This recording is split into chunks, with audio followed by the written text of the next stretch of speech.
lecture philosophique par Mathieu Guglielmino. Un podcast pour faire vivre le savoir des philosophes dans ce qu'il y a de plus vivant, la parole.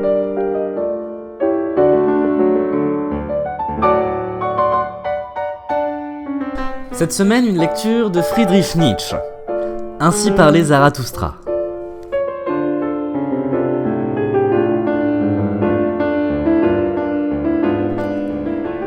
Ainsi parlait Zarathustra de Friedrich Nietzsche. Troisième partie, suite. En passant. Ainsi, marchant lentement parmi la foule nombreuse et à travers bien des villes, Zarathustra retournait en faisant des détours à ses montagnes et à sa caverne. Et voici qu'à l'improviste, il arriva aussi à la porte de la grande ville. Mais ici, un fou écumant bondit à sa rencontre, les mains étendues, et lui barra le chemin. Mais c'était le même fou, le même bouffon que le peuple nommait le singe de Zarathustra, car il avait retenu un peu de l'allure et de la chute des discours de Zarathustra, et il aimait à emprunter un peu de trésor de sa sagesse. Le bouffon s'adressa en ces termes à Zarathustra. « Oh Zarathustra, c'est ici la grande ville. Tu n'as rien à gagner ici et tout à perdre. Pourquoi voudrais-tu patauger dans cette boue ? Aie pitié de ton pied et crache plutôt sur la porte de la ville et fais demi-tour. Ici c'est l'enfer pour les pensées des ermites. Ici les grandes pensées sont rôties toutes vives et réduites à force de cuisson. Ici pourrissent tous les grands sentiments. On ne doit entendre ici que le craquement sec de petits sentiments secs et craquants. Ne sens-tu pas l'odeur des abattoirs et des gargotes de l'esprit ? Cette ville n'est-elle pas toute fumante des exhalaisons de l'esprit abattu ? Ne les vois-tu pas les âmes accrochées comme des loques ramollies et sales ? Et de ces loques par-dessus le marché, ils font encore des journaux. N'entends-tu pas comme l'esprit est ici devenu jeu de mots ? Il dégorge une ignoble eau de vaisselle de mots. Et de cette eau de vaisselle de mots, ils font encore des journaux. Ils s'excitent les uns les autres et ne savent pas vers quoi. Ils s'échauffent les uns les autres et ne savent pas pourquoi. Ils font retentir leurs ferrailles et sonner leur or. Ils sont froids et cherchent de la chaleur à l'aide d'eau de vie. Ils sont échauffés et cherchent la fraîcheur auprès d'esprits gelés. Ils sont tous rendus malades et tous contaminés par les opinions publiques. Toutes les débauches et tous les vices sont ici chez eux. Mais il y a aussi beaucoup de gens vertueux. Et il y a beaucoup de vertus employables et employées. Beaucoup de vertus zélées, avec des doigts qui aiment à écrire. Beaucoup de vertus ronds de cuir et sachant attendre, récompensées à l'aide de petites étoiles, pour mettre sur la poitrine, et de filles et de bonnes familles, avec des croupions artificiels et rembourrés. Il y a aussi beaucoup de piété, et beaucoup de pieux lécheurs de bottes, beaucoup de fabricants de flatteries pour le dieu des armées. D'en haut, il est vrai, c'est goutte l'étoile et la bave bienveillante. C'est vers le haut que voudrait aller toute poitrine sans étoile. La lune a sa cour, et la cour son bétail courtisan. Le peuple mendiant et toute la vertu mendiante zélée vénèrent tout ce qui vient de la cour. Je sers, tu sers, nous servons. Voilà la prière que la vertu zélée fait monter vers le prince, pour que l'étoile méritée vienne enfin s'attacher à l'étroite poitrine. Mais la lune gravite encore autour de tout ce qui est terrestre. Ainsi le prince tourne lui aussi autour de ce qui est le plus terrestre. Mais cela ce n'est rien d'autre que l'or des épiciers. Le dieu des armées n'est pas un dieu des lingots. Le prince propose, mais l'épicier dispose. Au nom de tout ce qui est lumineux et fort et bon en toi, ô Zarathustra, crache sur cette ville d'épiciers et fais demi-tour. Ici, tout le sang coule déjà pourri, tiède, mousseux à travers toutes les veines. Crache sur la grande ville, qui est le grand égout où toutes les écumes se rassemblent et moussent. Crache sur la ville des âmes aplaties et des poitrines étroites, des yeux envieux et des doigts poisseux. Crache sur la ville des importuns, des impertinents, des criailleurs et des écrivailleurs, des ambitieux surchauffés. Crache sur la ville où tout ce qui est carrier, louche, débauché, sombre, putrescent, purulent et comploteur se rassemble et fermente. crache sur la grande ville et fais demi-tour. » Mais ici Zarathustra interrompit le fou écumant et lui tint la bouche fermée. « Arrête enfin !» s'écria Zarathustra. « Depuis longtemps déjà tes discours et tes façons me dégoûtent. Pourquoi as-tu habité si longtemps le marécage pour qu'il t'ait fallu devenir toi-même grenouille ou crapaud ? Un sang marécageux, pourrissant et mousseux ne coule-t-il pas dans tes veines désormais pour que tu aies appris à coasser et à blasphémer ? Pourquoi n'es-tu pas parti dans la forêt ? Ou pourquoi n'es-tu pas parti labourer la terre ? La mer n'est-elle pas pleine d'îles vertes ? Je méprise ton mépris. Et si tu m'avertis, que ne t'es-tu pas averti toi-même ? Ce n'est que de l'amour seul que doit s'envoler mon mépris et de l'oiseau présage, mais pas du marécage. On t'appelle mon singe, fou bouffon, écumant que tu es.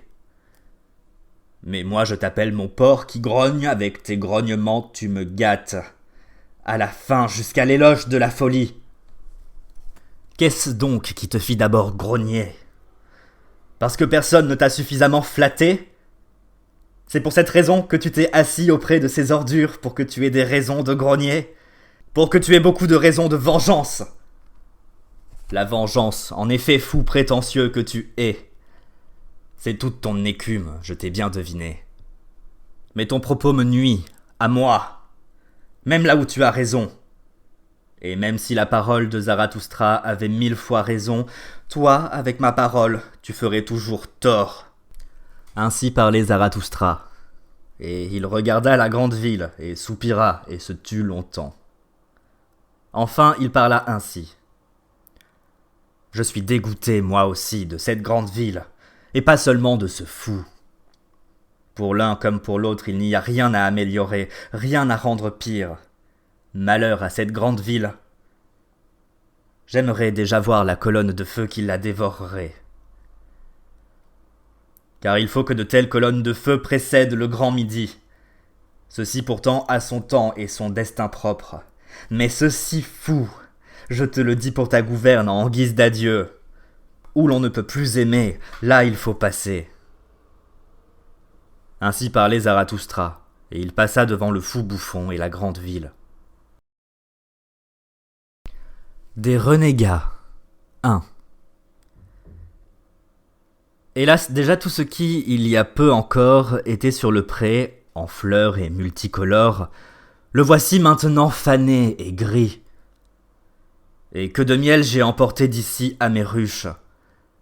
Ces jeunes cœurs sont déjà devenus vieux. Et pas même vieux, seulement fatigués, aimant leurs aises et communs.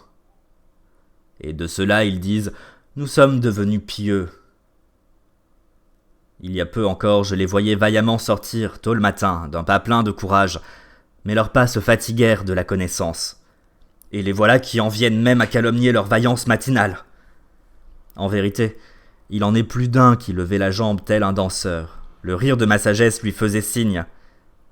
Or il se mit à réfléchir. Et je viens de le voir ramper vers la croix, tout courbé.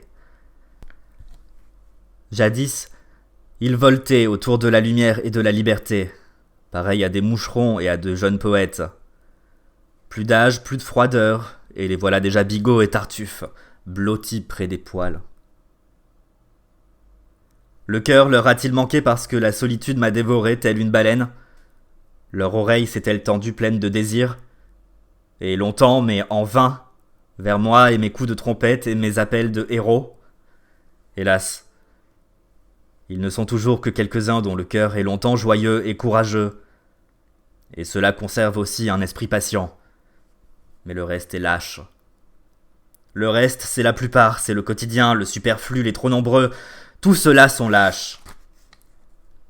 Celui qui est de mon espèce, celui-là rencontrera aussi sur son chemin des expériences qu'il vivra comme moi.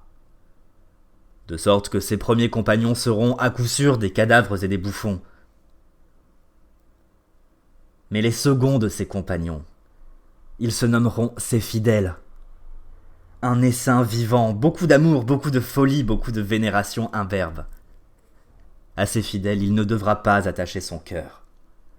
Celui qui est de mon espèce parmi les humains, celui qui connaît l'espèce humaine éphémère et lâche, Celui-là ne croira pas en ces printemps, en ces prairies fleuries. S'il pouvait autrement, il voudrait aussi autrement. Les êtres qui ne sont qu'à demi gâtent tout ce qui est entier. Que les feuilles se fanent, en quoi y a-t-il là sujet de plainte? Laisse-les tomber, laisse-les aller, ô Zarathustra, et ne te plains pas. Je préfère encore souffler parmi eux mon vent, qui fait bruire les feuilles. Souffle sur ces feuilles, ô Zarathustra, que tout ce qui est fané prenne plus vite encore la fuite devant toi. 2. Nous sommes redevenus pieux. Voilà ce que confessent ces renégats. Et certains même sont trop lâches pour cette confession. Ceux-là, je les regarde du fond des yeux. Et je leur dis en pleine figure, et dans le rouge de leurs joues, vous êtes de ceux qui se remettent à prier. Mais prier est une honte. Non pas pour tous, mais pour toi et pour moi, et pour qui a sa conscience morale dans la tête. Pour toi, c'est une honte de prier. Tu le sais bien, ton diable en toi, celui qui aime bien qu'on joigne les mains ou qu'on les mette sur les genoux, celui qui aime bien prendre ses aises. Ce diable veule, c'est lui qui te le dit, il existe un Dieu. Mais en même temps, tu es de ceux qui craignent la lumière, à qui la lumière ne laisse point de repos. Il te faut maintenant plonger ta tête tous les jours, plus profondément dans la nuit et les brumes. Et en vérité, tu as bien choisi ton heure, car voici justement que les oiseaux de nuit prennent leur vol. L'heure est venue, pour toute la foule de ceux qui craignent la lumière. L'heure du soir, l'heure solennelle, qu'ils ne fêtent point. Je l'entends, et je le sens, voici venue leur heure de chasse, leur heure pour faire leur ronde, non pas l'heure d'une chasse sauvage, mais d'une chasse docile. Traînarde, une chasse de fouineurs qui marchent à pas feutrés, et qui murmurent leurs prières. L'heure d'une chasse, au planquet plein d'âmes. On a remis en place tous les pièges à cœur de souris. Et partout où je lève un rideau, il en sort un papillon de nuit. Était-il là, blotti avec d'autres papillons de nuit? Car partout je sens l'odeur de petites communautés qui se sont mises à l'abri. Et partout où existent de petites chambrettes, il y a dedans des gens confits en dévotion, et le relent de ceux qui sont confits en dévotion. Ils sont assis de longues soirées durant, ensemble, et disent « Laissez-nous être encore comme de petits enfants et invoquer le bon Dieu ». Ils ont la bouche et l'estomac abîmés par les confiseurs de piété. Ou bien de longues soirées durant, ils regardent une épère rusée qui guette et prêche elle-même la sagesse aux autres araignées, et leur enseigne ceci. On tisse bien sa toile sous des croix. Ou bien le jour durant, ils sont assis au bord de marécages, la canne à pêche à la main et sans croix profond. Mais celui qui pêche là où il n'y a pas de poisson, celui-là je ne l'appelle pas même superficiel. Ou bien ils apprennent, pleins de joyeuse piété, à jouer de la harpe auprès des faiseurs de chansons, qui aimeraient bien s'ouvrir à la harpe, le chemin du cœur de petites jeunes filles, car ils sont fatigués des petites vieilles et de leurs louanges. Ou bien ils apprennent à frissonner chez un voyant à demi détraqué qui attend dans les pièces obscures que les esprits viennent à lui, et que l'esprit prenne la fuite à jamais.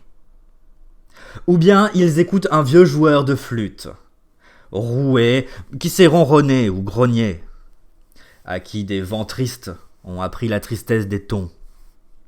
Et le voilà qui joue de sa flûte selon le vent et prêche la tristesse avec des sons tristes. Et quelques-uns parmi eux sont même devenus des veilleurs de nuit. Ils savent maintenant souffler dans leurs cornes, se promener la nuit de ci, de là et réveiller de vieilles choses endormies depuis longtemps. Pendant la nuit d'hier, j'ai entendu près du mur du jardin 5 paroles à propos de vieilles choses. Elles venaient de tels veilleurs de nuit vieux, chagrins et secs. Pour un père, il ne prend pas assez soin de ses enfants. Des pères d'humains font cela mieux. Il est trop vieux, il ne se soucie même plus de ses enfants.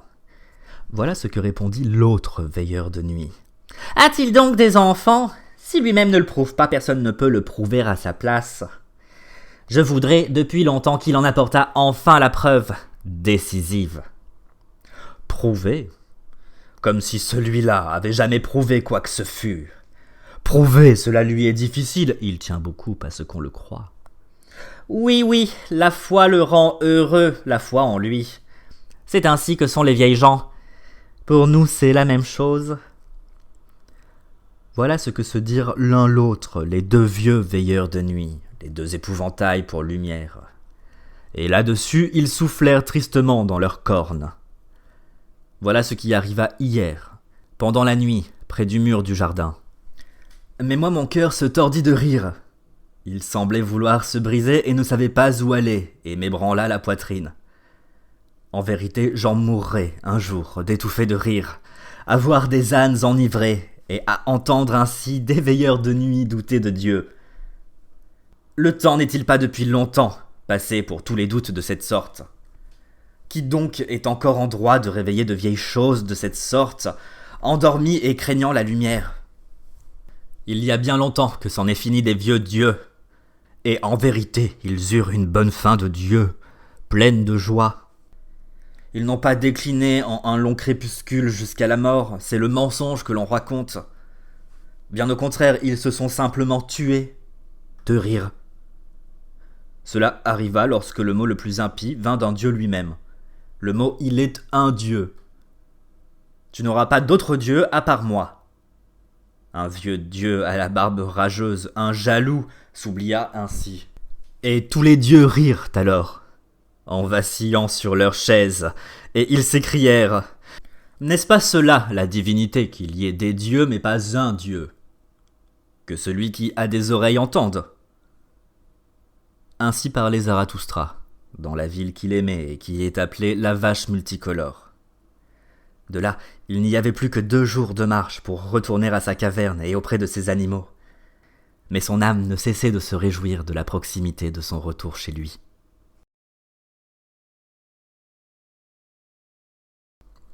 Le retour. Ô solitude, ô toi ma terre natale solitude. Par trop longtemps j'ai vécu lointain dans de lointaines contrées, pour ne pas revenir sans larmes auprès de toi. Menace-moi du doigt, comme menace des mers. Souris-moi comme souris des mers. Dis-le donc, quel était celui qui un jour, impétueusement, s'est éloigné de moi à la vitesse de la tempête ? Celui qui, en partant, s'écriait « J'étais par trop longtemps dans la solitude, j'y ai désappris à me taire. » Cela, certes, tu l'as maintenant appris. Ô Zarathustra, je sais tout, et que parmi la multitude, tu étais plus abandonné, toi qui es un, toi qui ne le fus jamais auprès de moi. Une chose est l'abandon, une autre chose la solitude. Cela, tu l'as maintenant appris. Et que tu seras toujours sauvage et étranger parmi les hommes. Sauvage et étranger même quand ils t'aiment. Car ce qu'ils veulent tout d'abord, c'est d'être ménagés par toute chose. Mais ici, tu es chez toi. À la maison, ici tu peux tout dire et vider ton cœur. Ici, rien n'a honte de sentiments cachés et bloqués. Ici, toutes choses viennent caressantes à ton discours et te flattent, car elles veulent chevaucher ton dos. Ici, tu chevauches vers la vérité sur toute parabole. Tu peux ici parler à toutes choses loyalement et franchement, et en vérité, cela paraît un compliment à leurs oreilles, qu'il y en ait un pour parler droit avec toutes ces choses. Mais être abandonné est quelque chose d'autre. Car te le rappelles-tu, Zarathustra, lorsqu'en ce temps-là ton oiseau criait au-dessus de toi, lorsque tu étais dans la forêt, ne sachant pas où te diriger, inexpérimenté, à proximité d'un cadavre. Lorsque tu disais « Puissent mes animaux me conduire ?» J'ai trouvé plus de danger parmi les hommes que parmi les animaux. Cela, c'était être abandonné. Et te le rappelles-tu, Zarathustra ? Quand tu étais sur ton île, une fontaine de vin parmi des seaux vides, donnant et distribuant, prodiguant et versant aux assoiffés, jusqu'à ce qu'enfin tu fusses seul assoiffé parmi les gens ivres. et que de nuit tu te plaignais. Prendre ne donne-t-il pas plus de bonheur que donner? Et voler encore plus que prendre? Cela, c'était être abandonné. Et te le rappelles-tu, Zarathustra, lorsque vint ton heure la plus silencieuse, et qu'elle t'entraîna loin de toi-même, lorsqu'elle disait avec un méchant murmure « Parle et brise-toi », lorsqu'elle te faisait regretter toute ton attente et tout ton silence, et qu'elle décourageait ton humble courage, cela, c'était être abandonné.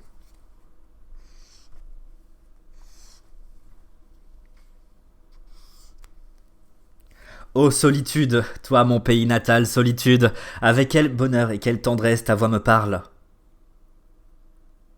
Nous ne demandons rien, nous ne nous demandons rien. Nous ne nous plaignons pas, nous franchissons ouvertement les portes ouvertes. Car tout est ouvert et clair auprès de toi. Et les heures aussi courent ici sur des pieds plus légers. Dans les ténèbres, en effet, le temps est plus lourd à porter que dans la lumière. Ici, toutes les paroles d'être et les écrins des mots s'ouvrent d'un coup pour moi. Tout ce qui est être veut ici devenir verbe. Tout ce qui est devenir veut apprendre par moi à parler.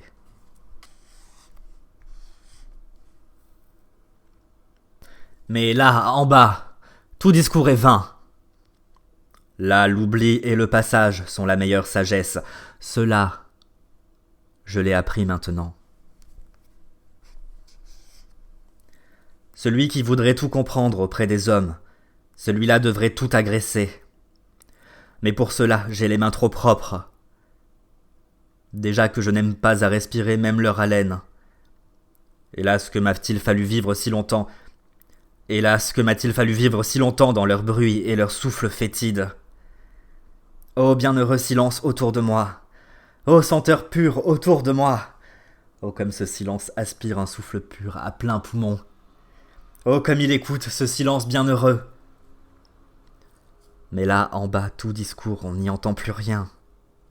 On a beau annoncer sa sagesse au son des cloches, les épiciers du marché en couvriront le son du tintement de leur son. Tout discours chez eux, personne ne sait plus comprendre. Tout tombe dans l'eau, rien ne tombe plus dans des puits profonds. Tout chez eux discours, rien ne réussit plus ni s'achève, tout caquette. Qui donc veut encore rester tranquille sur le nid et couver des œufs? Tout chez eux discours, tout est délayé en mots. Et ce qui hier était trop dur encore pour le temps, et la dent du temps, cela pend, aujourd'hui des gueules des contemporains, tout râpé et rongé. Tout discours chez eux, tout est trahi. Et ce qui jadis était dit secret et intimité d'âme profonde, le voilà qui aujourd'hui appartient aux trompettes de rue et à d'autres papillons. Ô être humain, être étrange que tu es. Toi qui es vacarme dans des ruelles obscures, te voilà maintenant derrière moi, à nouveau. Mon plus grand danger est derrière moi.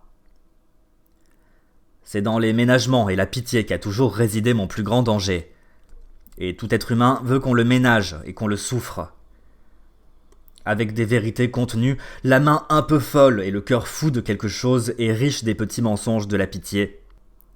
Voilà comme j'ai toujours vécu au milieu des hommes.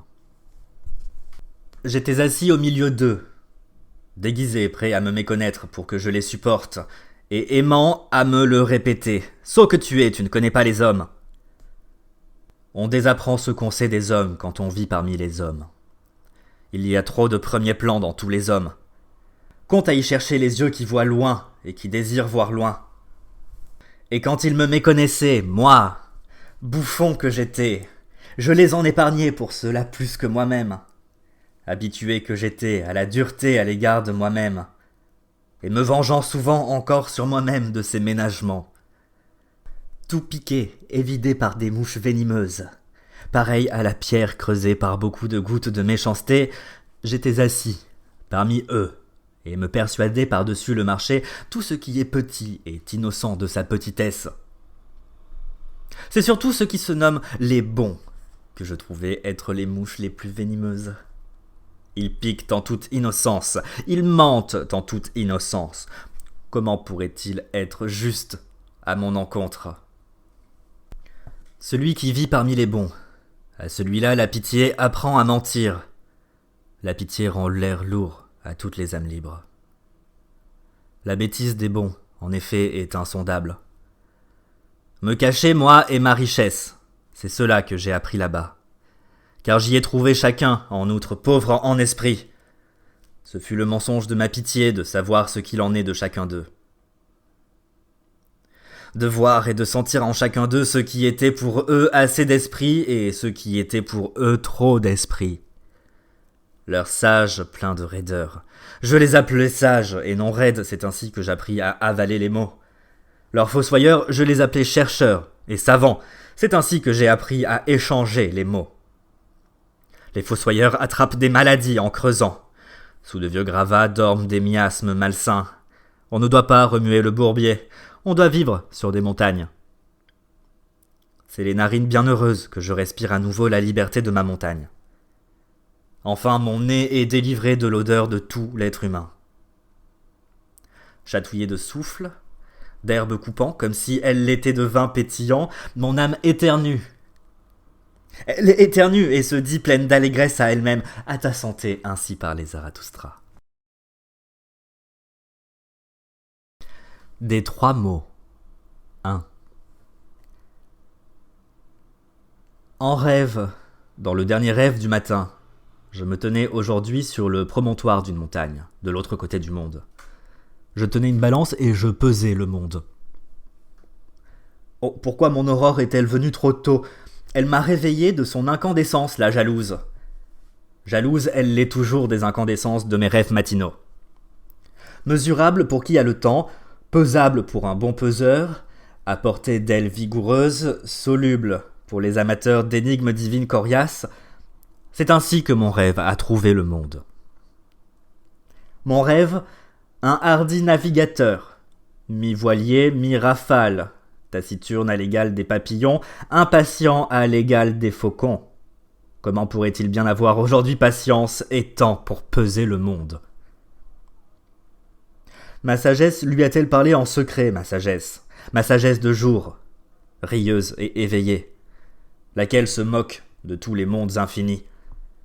Car elle dit où est la force, là, le nombre devient le maître, il a plus de force. Avec quelle assurance mon rêve regardait ce monde fini, ni curieux ni avide comme un vieillard, ni craintif ni suppliant, comme si une pomme ronde s'offrait à ma main. Une pomme d'or mûre, à la peau fraîche et douce, veloutée, ainsi le monde s'offrait à moi. Comme si un arbre me faisait signe, aux branches larges, à la volonté forte, recourbé pour être appui et marchepied pour ceux que le chemin a fatigués. Ainsi le monde était sur mon promontoire. Comme si des mains délicates m'apportaient un écrin ouvert pour l'enchantement Dieu plein de pudeur et de vénération. Ainsi aujourd'hui le monde s'offrit à moi. Pas assez énigme pour chasser de lui l'amour des hommes, pas assez solution pour endormir la sagesse des hommes. C'était une bonne chose, bien humaine, pour moi que le monde aujourd'hui, ce monde dont on dit tant de mal. Que je remercie mon rêve matinal, d'avoir ce matin de bonne heure pu peser le monde. Il est venu à moi, comme une bonne chose humaine, ce rêve est consolateur des cœurs. Et pour faire comme lui en plein jour, et pour imiter et apprendre de lui ce qu'il y a en lui de meilleur. Je veux maintenant mettre les 3 choses les plus mauvaises sur le plateau de la balance, et bien les peser de façon humaine. Celui qui a appris à bénir, celui-là aussi a appris à maudire. Quelles sont au monde les choses les plus maudites ? Ce sont elles que je veux mettre sur la balance. Volupté, appétit de domination, appétit de soi-même. Ce sont là les 3 choses les plus maudites jusqu'à maintenant, et les plus médites, et les plus calomniées. Ces 3 choses, je veux bien les peser humainement. Allons, Ici est mon promontoire. Et là-bas, il y a l'océan. Il roule vers moi, frisé, caressant, le fidèle vieux chien monstrueux aux 1000 têtes que j'aime. Allons, ici, je veux tenir la balance au-dessus de la mer qui roule. Et je choisis aussi un témoin pour qu'il regarde. Toi, l'arbre ermite. Toi à la senteur forte. Toi qui te déploies largement en voûte. Toi que j'aime. Sur quel pont le maintenant va-t-il vers le jadis ? Selon quelles contraintes ce qui est haut s'efforce-t-il à s'abaisser vers ce qui est bas ? Et qu'est-ce qui ordonne à ce qui est haut de s'élever encore ? Voici la balance égale et immobile. J'y ai jeté 3 lourdes questions, l'autre plateau porte 3 lourdes réponses. 2. Volupté. L'épine et l'écharde pour tous les contempteurs du corps en chemise de pénitent. Maudite en tant que monde chez tous les adorateurs d'arrière-monde, car elle nargue et se moque de tous les professeurs d'embrouillamini. Volupté. Pour la canaille, le lent feu où on la brûle, le four bouillonnant et ronflant prêt pour le bois vermoulu et les torchons puants. Volupté. Pour les cœurs libres, librement et innocemment, le bonheur champêtre de la terre, tout le trop-plein de reconnaissance de tout avenir dans le maintenant.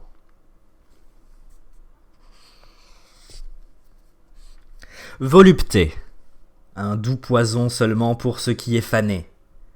Mais pour ceux qui ont la volonté du lion, le grand cordial et le vin d'entre les vins ménagés avec respect. Volupté, le grand bonheur, image d'un bonheur plus haut et du suprême espoir. Car à beaucoup de choses, le mariage est promis. Et plus encore que le mariage, à beaucoup de choses, plus étrangères entre elles que l'homme et la femme. Et qui a jamais compris combien étrangers l'homme et la femme sont l'un à l'autre ? Volupté. Pourtant je veux avoir des clôtures autour de mes pensées, et aussi autour de mes paroles, pour que les porcs et les dilettantes ne fassent pas irruption dans mon jardin. Appétit de domination. L'aiguillon ardent des cœurs durs les plus endurcis. L'épouvantable martyr qui est réservé aux plus cruels, la sombre flamme des bûchers vivants. Appétit de domination. Le frein maléfique que l'on impose aux peuples les plus vains. C'est lui qui nargue toute vertu incertaine, c'est lui qui chevauche toute monture et toute fierté.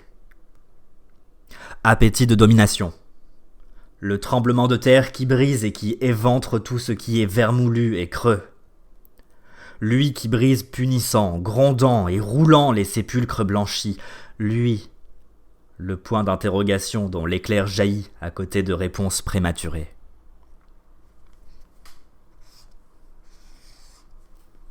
Appétit de domination. Devant son regard, l'homme rampe, et se planque, et se fait serre, et s'abaisse plus bas que le serpent ou le porc, jusqu'à ce qu'enfin le grand mépris crie par sa bouche. Appétit de domination.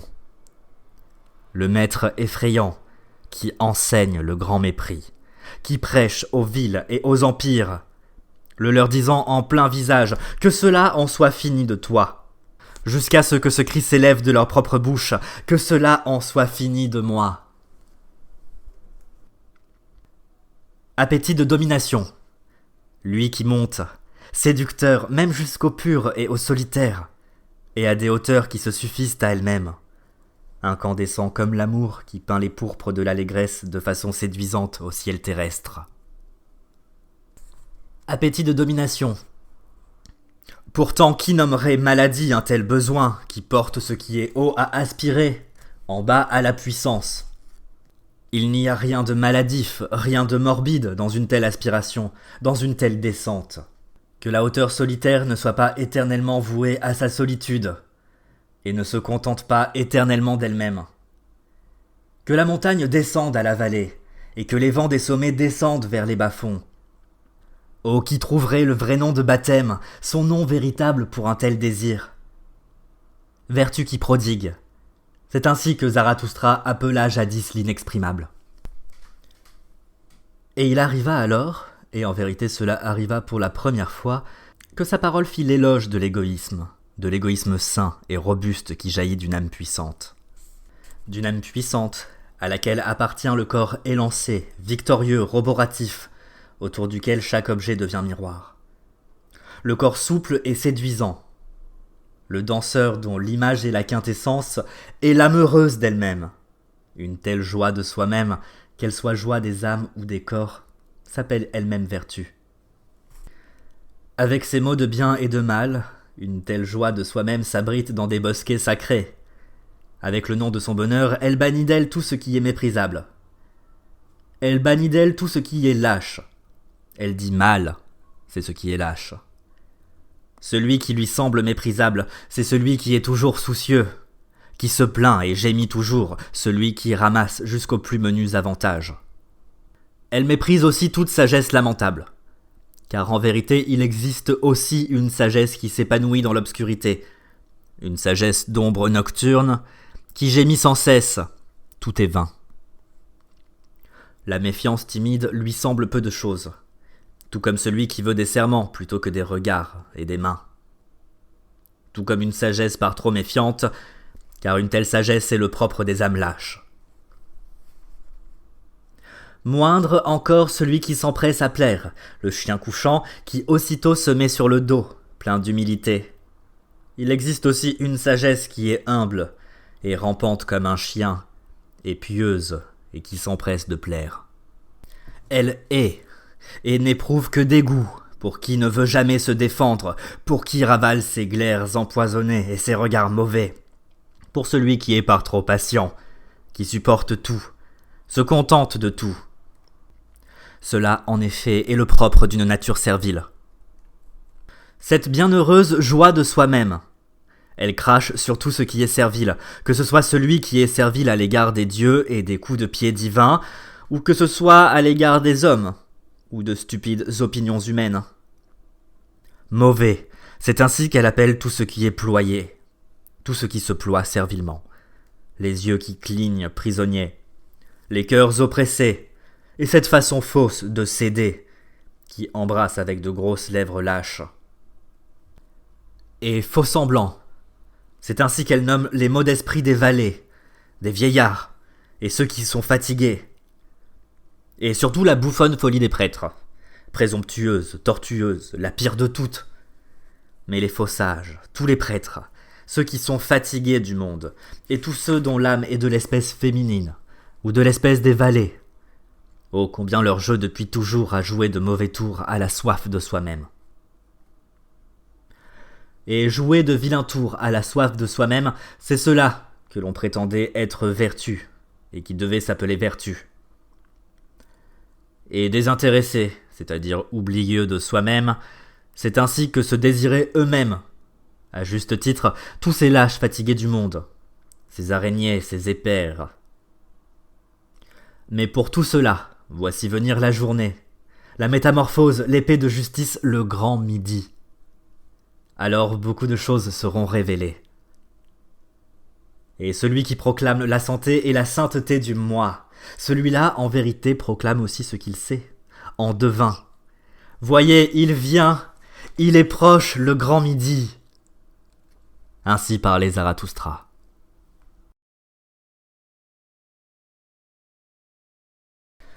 De l'esprit de pesanteur. 1. Le langage de ma bouche, il vient du peuple. Je parle trop grossièrement et trop cordialement pour les pleutres en habit de soie. Et ma parole rend un son plus étranger encore pour les buveurs d'encre et les plumitifs. Ma main est une main de fou. Malheur à toutes les tables et à tous les murs, et malheur à tout ce qui a encore de la place pour les ornements et les barbouillages de fous bouffons. Mon pied est un sabot de cheval, et je galope et je trottine par monts et par vaux, dans un sens, dans l'autre, de ci, de là, et j'ai le diable au corps de plaisir quand je cours vite. Mon estomac, n'est-il pas à coup sûr un estomac d'aigle, car ce qu'il aime le mieux, c'est la chair d'agneau. Il est certainement un estomac d'oiseau. Nourri de choses innocentes et de peu, tout prêt et impatient de prendre son vol, de s'envoler, voilà ma façon d'être. Comment n'y aurait-il pas là quelque chose de l'oiseau ? Et d'autant plus que je suis ennemi de l'esprit de pesanteur. Cela, c'est la façon d'être des oiseaux. Et en vérité, j'en suis l'ennemi juré, l'ennemi héréditaire, l'ennemi mortel. Oh, où ne s'est pas envolé, ne s'est pas égaré le vol de mon inimité.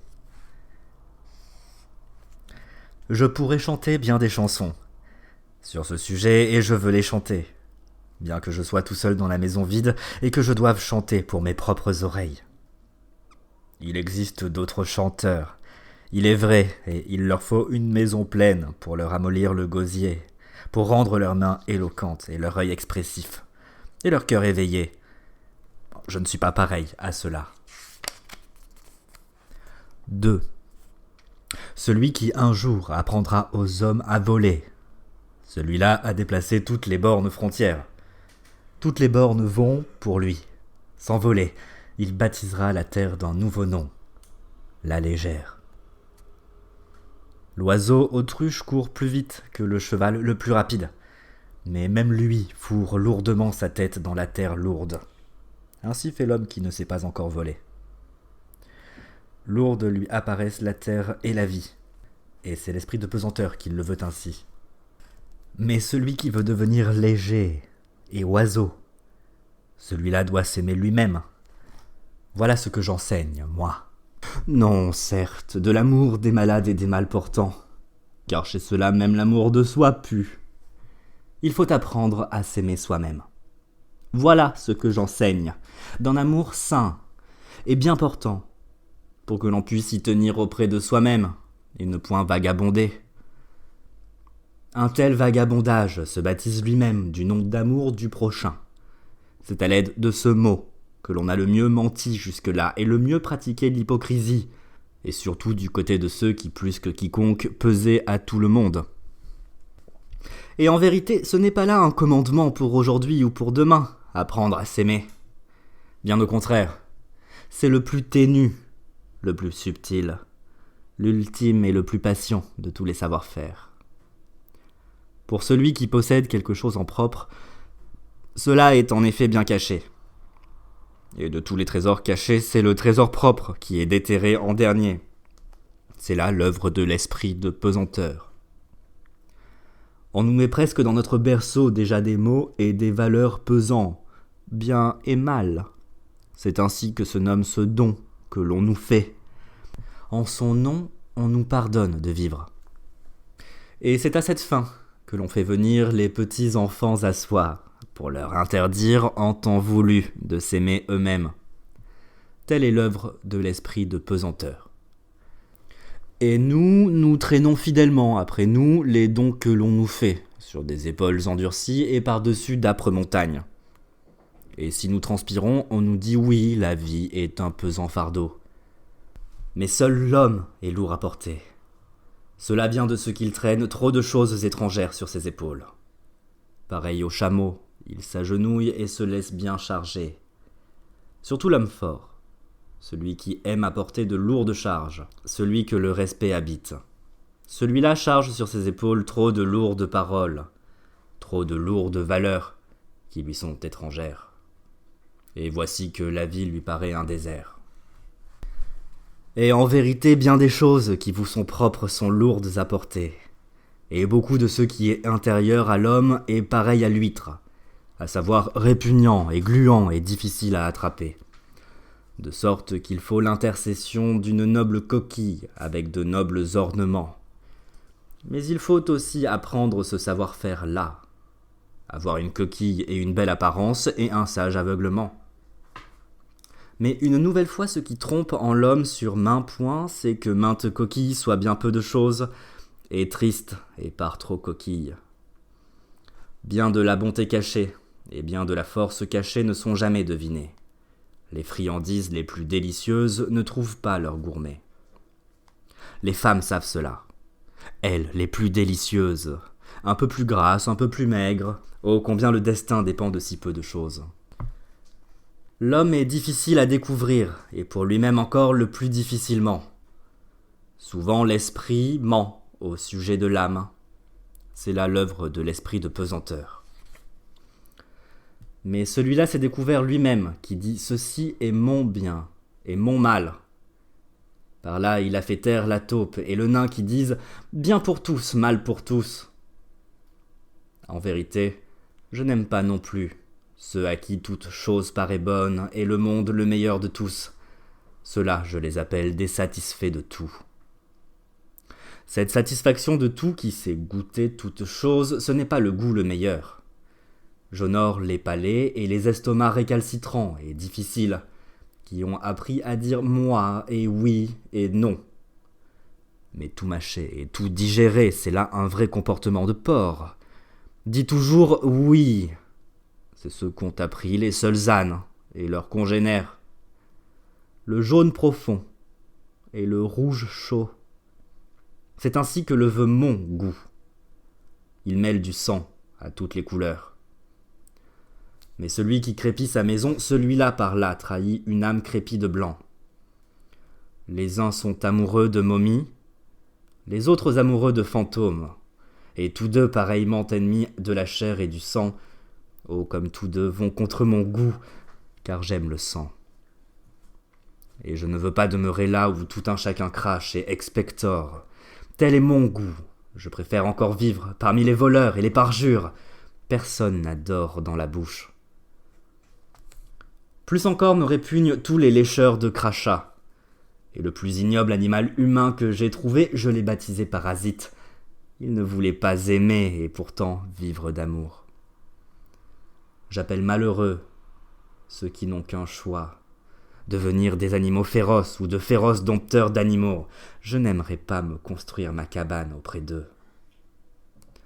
Malheureux, j'appelle aussi ceux qui sont toujours contraints d'attendre. Ils vont contre mon goût. Tous les douaniers et épiciers, tous les rois et autres gardes-pays ou gardes-boutiques. En vérité, moi aussi j'ai appris à attendre. Et je l'ai appris de fond en comble. Mais je n'ai appris à attendre que moi. Et surtout, j'ai appris à me tenir debout, à marcher, à courir et à sauter, et à grimper et à danser. Mais voici ce que j'enseigne.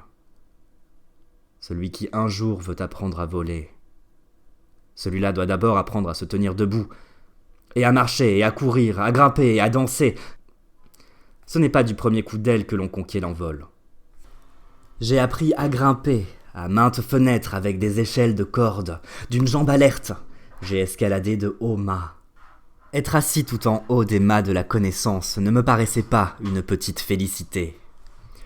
Vaciller sur de hauts mâts, pareil à une petite flamme, une petite lumière certes, mais pourtant une grande consolation pour les navigateurs égarés et les naufragés. Par bien des chemins et de bien des manières, je suis parvenu à ma sagesse. Ce n'est pas par une seule échelle que je suis monté à la hauteur, d'où mon œil plonge dans mes lointains. Et ce n'est que de mauvais gré que je demandais mon chemin. Cela allait toujours contre mon goût. Je préférais interroger et essayer les chemins moi-même. Une tentative et une interrogation, voilà ce que fut ma marche. Et en vérité, il faut aussi apprendre à répondre à une telle interrogation, mais cela, c'est mon goût. Ni bon ni mauvais goût, mais mon goût, dont je n'ai plus honte et que je ne cache plus. Or ceci est mon chemin. Où est donc le vôtre ? Voilà ce que je répondais à ceux qui me demandaient le chemin. Le chemin, en effet, il n'existe pas. Ainsi parlait Zarathustra.